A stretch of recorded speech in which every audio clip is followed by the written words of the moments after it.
Hi dears, അപ്പൊ 2023 question paper ഡിസ്കഷനോടുകൂടി Onam എക്സാമിന് preparation തുടങ്ങാം. കഴിഞ്ഞ ഓണം എക്സാമിന് ക്വസ്റ്റ്യൻ പേപ്പർ ആണ്.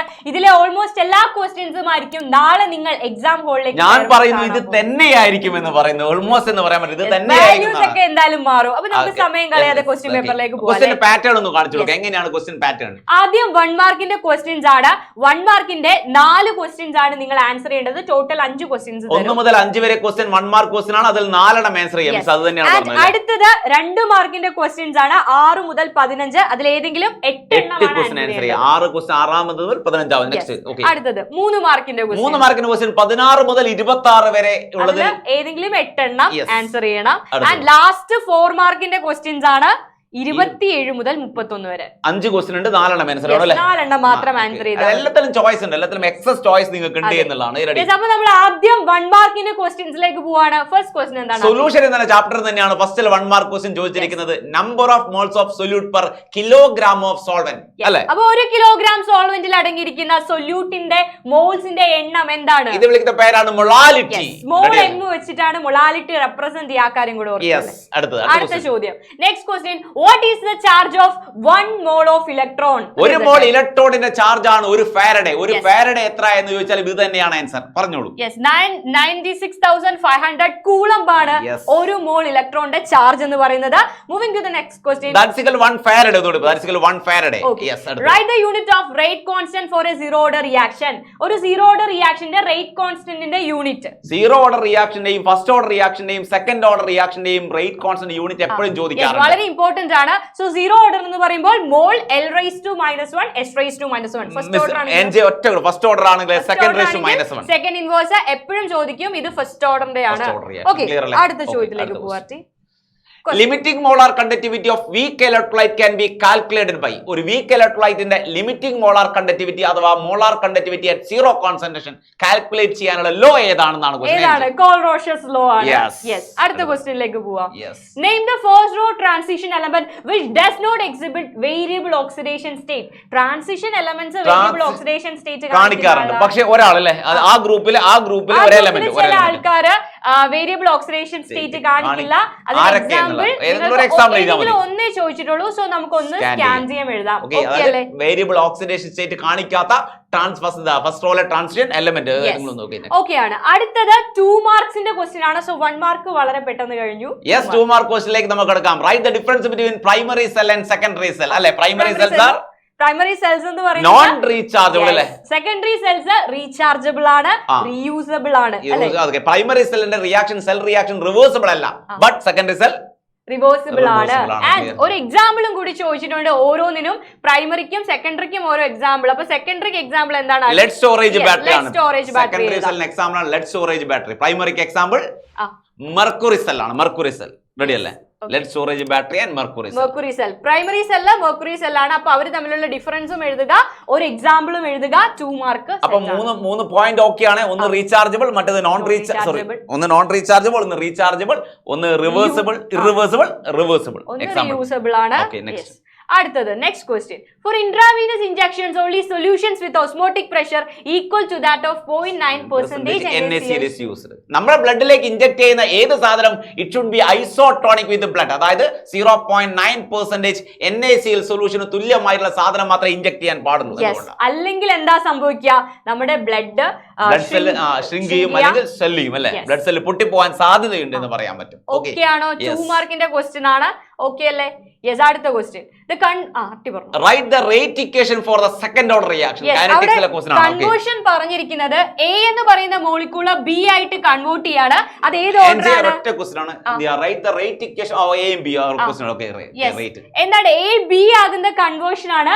ആ സെക്കൻഡ് ഓർഡർ ആണ്. സോ റേറ്റ് ഇക്വേഷൻ എങ്ങനെ എഴുതാം? K into റിയാക്ടന്റ് A ആണ്. A raised to 2 ആണ്. ബിക്കോസ് സെക്കൻഡ് ഓർഡർ ആണ്. അപ്പോൾ റേറ്റ് ഇക്വേഷൻ ക്ലിയർ അല്ല. Rate is equal K into A a raised to 2 കാരണം 2 വന്ന എന്താ അവിടെ ഓൾറെഡി ക്വസ്റ്റ്യനിൽ കൊടുത്തിട്ടുണ്ട് reaction follows second order kinetics എന്ന് കൊടുത്തിട്ടുണ്ട് അല്ലേ. യെസ്, ഇനി പറയുന്നത് എയുടെ കോൺസെൻട്രേഷൻ 3 ടൈംസ് ആക്കുകയാണ്. A 3A ആയിട്ട് മാറുകയാണ്. റേറ്റിൽ ഉണ്ടാവുന്ന മാറ്റം എന്ത് ചെയ്യുന്നതാണ്? കോൺസെൻട്രേഷൻ 3 ടൈം കൂട്ടിയാൽ അല്ലേ. കെയ്ക്ക് യാതൊരു ചേഞ്ചും ഇല്ല. ഇതിന്റെ 3 ടൈംസ് ആകുക എന്ന് പറഞ്ഞാൽ ഇത് 3യുടെ സ്ക്വയർ 9 ആകും. ആൻഡ് a raised to 2 യാതൊരു മാറ്റവും ഇല്ല. a raised to 2 അങ്ങനെ തന്നെ സെക്കൻഡ് ഓർഡർ കൈനറ്റിക്സ് ആണ്. സോ റേറ്റ് 9 ടൈംസ് ആകും. ഓക്കെ അല്ലേ? 9 to k a square. Clear അല്ലേ? സെക്കൻഡ് റേറ്റ് എന്ന് പറയുന്നത് ഫസ്റ്റ് റേറ്റിനേക്കാളും 9 ടൈംസ് ആകും. 9 തവണ കൂടുതലാണ്. അതായത് കോൺസെൻട്രേഷൻ റിയാക്ടിന്റെ കോൺസെൻട്രേഷൻ 3 തവണ കൂട്ടിയാൽ റേറ്റിൽ ഉണ്ടാവുന്ന മാറ്റം എന്ത് വെച്ചാൽ റേറ്റ് 9 തവണ കൂടുതലല്ലേ. ഡബിൾ ആണെങ്കിൽ 2ന്റെ സ്ക്വയർ 4 എടുത്താൽ മതി. Okay, yes.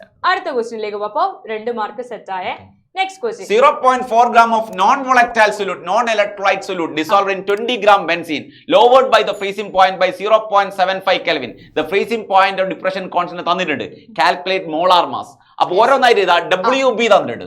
WB സൊല്യൂട്ടിന്റെ മാസ്. ഇനി സോൾവെന്റിന്റെ മാസ് WA തന്നിട്ടുണ്ട്. 20 gram. 20 gram തന്നിട്ടുണ്ട്. Next and depression in freezing point delta TF തന്നിട്ടുണ്ട്. ക്ലിയർ അല്ലേ? 0.75 Kelvin ആണ്. Then K for benzene തന്നിട്ടുണ്ട്. K for benzene. Calculate the molar mass of solute ആണ്. molar mass കാൽക്കുലേറ്റ് ചെയ്യേണ്ടത്. Delta TF is equal to KF into WB by MB into 1000 by WA എന്നുള്ള equation ഉപയോഗിക്കുക. ഓരോ value നമ്മൾ apply ചെയ്യുക. Means KF എന്ന് പറയുന്നത് 5.12 ആണ്. 5.12 ആണ്. WB എന്ന് പറയുന്നത് 0.4 ആണ്. MB ആണ് നമുക്ക് കാൽക്കുലേറ്റ് ചെയ്യണം. 1000 ഡിവൈഡഡ് ബൈ WA എന്ന് പറയുന്നത് 20 gram ആണ്. 20 gram ആണ്. ഡെൽറ്റ TF ഓൾറെഡി തന്നിട്ടുണ്ട്. Delta TF 0.75 Kelvin. ക്ലിയർ അല്ലേ? അപ്പോൾ കാൽക്കുലേറ്റ് ചെയ്യേണ്ടത് MP ആണ്. നിങ്ങൾ ക്രോസ് മൾട്ടിപ്ലൈ ചെയ്തിട്ട് ഡെൽറ്റ TF നെ ഇങ്ങോട്ടേക്ക് ഈസി ആണ്. അടുത്ത question, draw the structure of chromate and dichromate. Yes, chromate എന്ന് പറയുമ്പോൾ CrO4 2- ആണ്. സോ ഒരു ക്രോമിയത്തിന് ചുറ്റും 4 oxygen. CrO4 2- oxygen total charge 2-. അയോണിന്റെ ചാർജ് 2- ആണ്. ആൻഡ് ഡൈക്രോമേറ്റ് എന്ന് പറയുമ്പോൾ CrO7 2- ആണ്. 2 ക്രോമിയം 7 ഓക്സിജൻ. ബ്രിഡ്ജിംഗ് ഓക്സിജൻ അവിടെ ഉണ്ട്. ഒരു ഓക്സിജൻ ബ്രിഡ്ജിംഗ് ഓക്സിജൻ ആയിട്ട്. ഓക്കേ, അപ്പോൾ ഒരു ക്രോമിയം അതിന് ചുറ്റും 3 ഓക്സിജൻ, ഒരു ബ്രിഡ്ജിംഗ് ഓക്സിജൻ. യെസ്, അടുത്ത ക്രോമിയം ആ ക്രോമിയത്തിന് ചുറ്റും 3 ഓക്സിജൻ. യെസ്, അങ്ങനെ ടോട്ടൽ 7 ഓക്സിജനും 2 ക്രോമിയവുമാണ്. ചാർജ് ഉണ്ട്. ചാർജ് 2- ആണ്. ഒരു പക്ഷേ നിങ്ങൾ ആലോചിക്കേണ്ടത് ക്വസ്റ്റ്യൻ പേപ്പറിൽ നാളത്തെ എക്സാം, നാളെ മോഡൽ എക്സാമിന്റെ ക്വസ്റ്റ്യൻ പേപ്പറിൽ എന്തായിരിക്കും? ഷുവർ ആയിട്ട് ഡി ആൻഡ് എഫ് ബ്ലോക്ക് എലമെന്റിൽ നിന്ന് വരാൻ പോകുന്ന ക്വസ്റ്റ്യൻ ആണ്. ഒരു ക്വസ്റ്റ്യൻ ഇതായിരിക്കും. ഡൈക്രോമേറ്റിന്റെയും സ്ട്രക്ചറും അതേപോലെ പെർമാംഗനേറ്റ് അയോണിന്റെയും മാംഗനേറ്റ് അയോണിന്റെയും സ്ട്രക്ചറും പഠിക്കാതെ പോകരുത് മക്കളെ. ഓർമ്മിച്ചോ? ഇതില്ലെങ്കിൽ ഈ ക്വസ്റ്റ്യൻ ഡൈക്രോമേറ്റും കോമേറ്റും അതുപോലെ പെർമാംഗനേറ്റും മാംഗനേറ്റ് അയോണിന്റെയും സ്ട്രക്ചർ ഇല്ല എങ്കിൽ ഉണ്ടായിരിക്കും, ഇല്ല എങ്കിൽ ഉണ്ടായിരിക്കും. അങ്ങനെ ഓപ്ഷൻ ഇല്ല. അടുത്തത്, derive the expression for half life period of a first order reaction. T12 ന്റെ ഡെറിവേഷൻ ആണ് ചോദിക്കുന്നത്. ഷുവർ ക്വസ്റ്റ്യൻ ആണ്. ഷുവർ ക്വസ്റ്റ്യൻ പഠിച്ചോ. 2 മാർക്ക് നിങ്ങൾക്ക് ഉറപ്പാണ് അല്ലേ? ഫസ്റ്റ് ഓർഡർ റിയാക്ഷന്റെ റേറ്റ് കോൺസ്റ്റന്റ് K യുടെ 2.303/T. യെസ്, അതിൽ നിന്നായിരിക്കും നിങ്ങൾ ഡിറൈവ് ചെയ്തെടുക്കുന്നത്. log R0/R. Yes, RT simple ആണ്. നമ്മള് ടിയും കെയും അങ്ങോട്ടും ഇങ്ങോട്ടും മാറ്റാണ്. ടി ആണ് കാൽക്കുലേറ്റ് ചെയ്യേണ്ടത്. 2.303/K ഇൻറ്റു log R0/R എന്നുള്ളതാണ്. ആൻഡ് ഒറ്റ സ്റ്റെപ്പേ ഉള്ളൂ. ഒരൊറ്റ സ്റ്റെപ്പ് ശ്രദ്ധിച്ചോ. ഇവിടെ T12 ആകുകയാണ്. T12 ആകുമ്പോൾ എന്ത് മാറ്റാണ്? R0/2 ആയി മാറും. അത് മാത്രമാണ് മാറ്റം വരിക. 2.303/K യാതൊരു മാറ്റമില്ല. log R0 initial concentration of reactant ആണ്. മാറ്റമില്ല. R0/2 വരും. യെസ്, ഇനി R0യും കട്ട് ചെയ്യാം. 2നെ മുകളിലേക്ക് കൊണ്ടുപോവാം. log 2 ആണ്. log 2ന്റെ വാല്യൂ 0.301 ആണ്. 0.301 എഴുതണ്ടല്ലോ. 0.301നെ 2.303 വെച്ച് മൾട്ടിപ്ലൈ ചെയ്താൽ നിങ്ങൾക്ക് T12 0.693/K എന്ന് കിട്ടും. ഓക്കെ അല്ലേ? യെസ്, log 2ന്റെ വാല്യൂ സബ്സ്റ്റിറ്റ്യൂട്ട് ചെയ്താൽ മാത്രം മതി. ക്ലിയർ അല്ലേ? ഓക്കെ അല്ലേ? Next question. യെസ്, അടുത്ത ചോദ്യം. What is reverse osmosis? And write any one application of reverse osmosis. Reverse osmosis means if excess pressure applied on the liquid surface, passage of solvent from higher concentration to lower concentration takes place. Higher concentrated solution lower concentrated solution like solvent move ചെയ്യും. ഉപ്പ് വെള്ളം എടുത്തിട്ട് എന്ത് ചെയ്യുക? Pressure കൊടുത്തു കഴിഞ്ഞാൽ application പറഞ്ഞു കഴിഞ്ഞാൽ, okay sea water purification, sea water purification, ഉപ്പ് വെള്ളത്തിനെ പ്യൂരിഫൈ ചെയ്യുക. നമ്മളെ വീട്ടിൽ കാണപ്പെടുന്ന ഈ എന്ത് ചെയ്യുക, വാട്ടർ പ്യൂരിഫയറിലൊക്കെ തിയറി കാണാം, റിവേഴ്സ് ഓസ്മോസിസ് എന്ന് കാണാം. അപ്പോ എന്താണ് റിവേഴ്സ് ഓസ്മോസിസ് എന്ന് എഴുതുക, ആപ്ലിക്കേഷൻ എഴുതുക ഫോർ സീ വാട്ടർ പ്യൂരിഫിക്കേഷൻ. ഇതൊക്കെ നമ്മൾ 1 മാർക്ക് ഷോർട്ട് കൂടി ചെയ്തിട്ടുണ്ട് മക്കളെ, ഒരുപാട് ഷോർട്ട് ചെയ്യുന്നുണ്ട്. അടുത്ത ക്വസ്റ്റ്യൻ ഇതാണ്, ട്രാൻസിഷൻ എലമെന്റ്സ് ഒരുപാട് റിയാക്ഷൻസിലെ കാറ്റലിസ്റ്റ് ആയിട്ട് ഏതൊക്കെയാണ് ഒരുപാട് റിയാക്ഷനിലെ വെനേഡിയം ഒക്കെ ഡി ബ്ലോക്ക് ആണ്, സ്പോഞ്ചി അയൺ അമോണിയയുടെ പ്രോസസ്സിൽ ഇതൊക്കെ നൈട്രജനും ഹൈഡ്രജനും റിയാക്ട് ചെയ്ത് അമോണിയ ഫോം ചെയ്യുന്ന harbour process well powdered iron നമ്മൾ യൂസ് ചെയ്യാറുണ്ട് അല്ലേ, അത് കാറ്റലിസ്റ്റ് ആണ്. അവരുടെ കാറ്റലിറ്റിക് പ്രോപ്പർട്ടിയുടെ റീസൺ ആണ്. അപ്പൊ ഫസ്റ്റ് റീസൺ എഴുതിക്കോ, ലാർജ് സർഫസ് ഏരിയ ആണ്. രണ്ടാമത്തെ റീസൺ വേരിയബിൾ ഓക്സിഡേഷൻ സ്റ്റേറ്റ് കാണിക്കാൻ പറ്റുന്ന എലമെന്റ് ആണ് ട്രാൻസിഷൻ എലമെന്റ്. ഓർമ്മിക്കുക, ഇപ്പൊ മാംഗനീസ് ഒക്കെ +2 to +7 ഓക്സിഡേഷൻ സ്റ്റേറ്റ് കാണിക്കും. So they show variable oxidation state or they have the ability to adopt variable oxidation. അപ്പൊ 2 പോയിന്റ് സ്പെസിഫൈ ചെയ്ത് ഓർമ്മിച്ച് വെച്ചാൽ, ഒന്ന് വേരിയബിൾ ഓക്സിഡേഷൻ സ്റ്റേറ്റും രണ്ടാമത്തത് സർഫസ് ഏരിയ. സർഫസ് ഏരിയ കൂടുതലാണ് കമ്പാരിറ്റീവ്ലി. Okay, next question. അടുത്ത ചോദ്യം ഇതാ, calculate the molar conductivity of acetic acid given that delta M0 for NaCl, HCl and NaCl, HCl and NaAC തന്നിട്ടുണ്ട്. NaAC are 126.425. Okay, അതിന്റെ values തന്നിട്ടുണ്ട്. നോക്കിയോ, molar conductivity of acetic acid ആണ് കണ്ടത്. Lambda M0 acetic acid CH3 COOH കാണും. CH3 COOH = മക്കൾ ഓർമ്മിക്കേണ്ടത് lambda M0 CH3 COO- H+ എന്നുള്ളതാണ്. ഇതാണ് കാണേണ്ടത്. ഗിവൺ ഡാറ്റ നമുക്ക് നോക്കാം. ഓക്കെ, ഗിവൺ ഡാറ്റ നോക്കാം, കുറച്ച് ചെയ്യാനുണ്ട്. HAAC തന്നെ ലാംഡ 0 HAAC എന്ന് പറഞ്ഞാൽ AC എന്ന് പറഞ്ഞാൽ ഇതാണ് സാധനം. CH3 COONA തന്നിട്ടുണ്ട്. ലാംഡ 0 HCl തന്നിട്ടുണ്ട്. HCl ഗിവൺ ഡാറ്റയാണ്. ലാംഡ 0 NaCl ഗിവൺ ഡാറ്റയാണ്. NaCl ഗിവൺ ഡാറ്റയാണ്. ഞാൻ ആ കൊടുത്തിരിക്കുന്ന ഓർഡറിലല്ല എഴുതിയിരിക്കുന്നത്, നിങ്ങൾ ആൻസർ എഴുതാൻ കണക്കാക്കി എഴുതിയിരിക്കുന്നത്. ലാംഡ 0 NaC NaAC എന്ന് പറഞ്ഞാൽ ലാസ്റ്റിലാണ്. ഈ ലാസ്റ്റ് 91 ആണ് തന്നിരിക്കുന്നത് ഇവിടെ. ദെൻ ലാംഡ 0 HCl എന്ന് പറഞ്ഞിരിക്കുന്നത് രണ്ടാമത്തെ ഡാറ്റയാണ്. 425.9 ആണ്. നെക്സ്റ്റ് ഈസ് NaCl 126.4 ആണ്.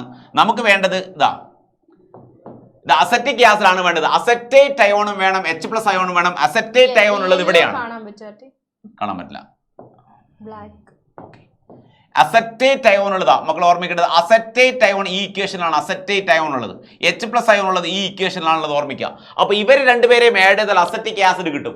അപ്പൊ എക്സ്ട്രാ വരുന്നത് NaCl ആണ്. അത് പോകണമെങ്കിൽ മൂന്നാമത്തെ ഇക്വേഷൻ മൈനസ് ചെയ്താൽ മതി.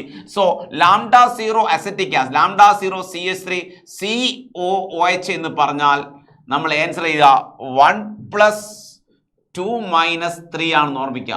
1ന്റെ വാല്യൂ നമുക്കറിയാം 91 ആണെന്ന് അറിയാം. For that, the 2ന്റെ വാല്യൂ 425.9 minus 126.4. യെസ്, ഇത്രയും സീമൻ ഈ വാല്യൂ കിട്ടുക ചെയ്യുക. Siemen centimetre square mole inverse ആയിരിക്കും യൂണിറ്റ്, റൈറ്റ്? യെസ്, ഓക്കെ ആണ്. നമുക്ക് അടുത്ത ചോദ്യം, നമ്മുടെ അടുത്ത ക്വസ്റ്റ്യൻ ഇതാണ്. Standard electrode potential for Daniell cell is 1.1 volt. അപ്പോൾ വളരെ ഈസി ആയിട്ട് കാണാൻ പറ്റില്ല. ഡെൽറ്റ G0 കാണാൻ മൈനസ് NF E0 സെൽ എഴുതിയാൽ മതി. എത്രയാ നമ്പർ ഓഫ് ഇലക്ട്രോൺ കൊടുത്തിട്ടുണ്ട്. എത്ര N വരുന്നത് 2 ആണ് വരുന്നത്. F ഫാരഡേ 96500 കൂളംബ് ആണ്. ആൻഡ് E0 സെൽ എന്ന് പറയുന്നത് 1.1 വോൾട്ട് ആണ്. യെസ്, ഇപ്പോൾ ഡയറക്റ്റ് ചെയ്യാം. -212300 കൂളും വോൾട്ട്. യെസ്, ഇത്രയും ആൻസർ ക്ലിയർ ആണ്. ഓക്കെ ആണ്. അപ്പോൾ 2 മാർക്സിന്റെ ക്വസ്റ്റ്യൻസ് നമ്മൾ ചെയ്തിരിക്കുകയാണ് അല്ലേ? യെസ്. ഇനി നമുക്ക് 3 മാർക്കും 4 മാർക്കും ക്വസ്റ്റ്യൻ ആണ്. സർപ്രൈസ് ആണ്. ഇന്നത്തെ ലൈവിൽ, ഇന്നത്തെ 7 മണിക്ക് നമ്മൾ ലൈവ് സ്റ്റാർട്ട് ചെയ്യും. കറക്റ്റ് 7 മണിക്ക് ലൈവ് സ്റ്റാർട്ട് ചെയ്യും. ആ 7 മണിയുടെ ലൈവിൽ എത്തിയിട്ട് എങ്ങനെയാണ് അതിന്റെ പാറ്റേൺ എന്ന് പറഞ്ഞാൽ, ആദ്യം നമ്മൾ 1 മാർക്ക് ക്വസ്റ്റ്യൻ ആയിരിക്കും ഡിസ്കസ് ചെയ്യും. ഓരോ ചാപ്റ്ററിലെയും 10 to 15 1 മാർക്ക് ക്വസ്റ്റ്യൻ ഡിസ്കസ് ചെയ്യും. ചാപ്റ്റർ വൈസ് ആയിട്ട് തന്നെയാണ് ചെയ്യുക. നിങ്ങൾക്ക് ആ ഒരു കൺഫ്യൂഷൻ വേണ്ട, മൊത്തം റിവൈസ് ചെയ്തായിരിക്കും ക്വസ്റ്റ്യൻസ് ചെയ്യുക അല്ലെ? അതായത് സൊല്യൂഷൻ ചാപ്റ്റർ ആണെങ്കിൽ അതിൽ ആദ്യം 1 to 15 ക്വസ്റ്റ്യൻ ഡിസ്കസ് ചെയ്യും. 1 മുതൽ 5 വരെയുള്ള 1 മാർക്ക് ക്വസ്റ്റ്യൻ ഡിസ്കസ് ചെയ്യും. അതിനുശേഷം 10 ക്വസ്റ്റ്യൻ 2 മാർക്ക് ചെയ്യും. അതിനുശേഷം 3 മാർക്ക് ചെയ്യും. ആ ഒരു പാറ്റേണിലാണ് നമ്മൾ ക്വസ്റ്റ്യൻ സെറ്റ് ചെയ്തിരിക്കുന്നത്. ക്വസ്റ്റ്യൻ മാത്രമല്ല, ഇന്നത്തെ ലൈവിൽ വരുന്ന ഒരു പ്രത്യേകത ക്വസ്റ്റ്യനും ആൻസറും. നിങ്ങൾക്ക് ക്വസ്റ്റ്യനും കിട്ടും, ആൻസറും കിട്ടും. കംപ്ലീറ്റ് നോട്ട്സ് ആണ് മക്കൾക്ക് കിട്ടാൻ പോകുന്നത്. സോ അതേ നോട്ട്സ് പഠിച്ചാൽ നിങ്ങൾക്ക് നാളെ വരുന്ന മറ്റന്നാൾ നടക്കാൻ പോകുന്ന കെമിസ്ട്രി എക്സാമ്പിൾ നാളെയാണ് നടക്കാൻ മറ്റന്നാൾ നാളെയല്ല മിസ്സിന് എന്ത് ചെയ്യാ സ്റ്റേഷൻ കിട്ടായിട്ടാണ്. നാളെയും ലൈവ് ഉണ്ട്, ഇന്നും നാളെയും ലൈവ് ഉണ്ട്, മറ്റന്നാൾ മോർണിംഗും ലൈവ് ഉണ്ട്. ഈ 3 ലൈവിൽ ഇരുന്ന ഒരു കുട്ടിക്ക് ഫുൾ മാർക്ക് കിട്ടിയില്ലെങ്കിൽ മുട്ടയടിച്ചെന്ന് നടക്കും ഉറപ്പാണ്. കാരണം അത്രയ്ക്കും കൺഫേം ആണ് മക്കളെ. മുഴുവൻ ക്വസ്റ്റ്യൻസും 4 ചാപ്റ്ററിലെയും മുഴുവൻ ക്വസ്റ്റ്യൻസും ആയിട്ട് ഞങ്ങൾ വരുന്നതായിരിക്കും. അപ്പൊ ടൈം മറക്കണ്ട, ഇന്ന് ഈവനിങ് 7 മണിക്ക് ഈ 3 ലൈവിൽ മുഴുവൻ ക്വസ്റ്റ്യൻ നിങ്ങൾക്ക് പ്രൊവൈഡ് ചെയ്യും. ഓക്കെ, റെഡി അല്ലേ? സെറ്റ് ആയിരുന്നു.